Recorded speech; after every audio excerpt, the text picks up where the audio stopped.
נסביר בקצרה איך אנחנו מתאמים את הגובה של המנוע של סומפי. הדגם הזה זה דגם של מעלית ביתית שנמצאת בתוך רהיט שמעלה ומורידה את המנוע. אני אקח את זה, אני אראה להם עכשיו. עכשיו, זה הציר שסביבו, שבתוכו יושב המנוע של הסומפי, והנקודה היא, זה שתי הנקודות האלו, הצהוב והלבן, שעליהם אנחנו צריכים ללחוץ כדי להוריד ולפתוח.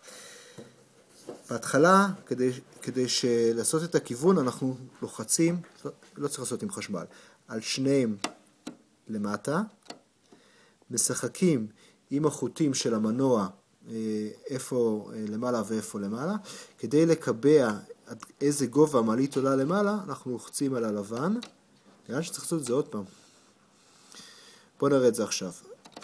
אתה זוכר מה זה יורד ומה זה עולה? כן. אז בואו עכשיו נוריד את המעלית למטה.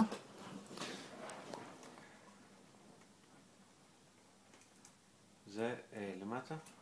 לא, זה שום דבר לא זז. זה למטה. רואים את המעלית יורדת למטה.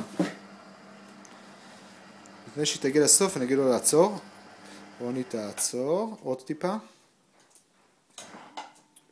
אוקיי, עכשיו אני לוחץ על הצהוב.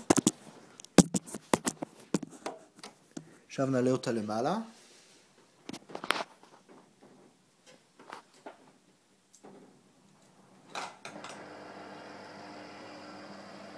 אנחנו נחכה שתגיע לנקודה הזאתי. חכה, עצור, עוד טיפה. בעצם עוד, זהו. עכשיו אני לוחץ על הלבן, מרים אותו למעלה, שני הכפתורים עכשיו נמצאים למעלה, וקיבענו את המנוע סומפי.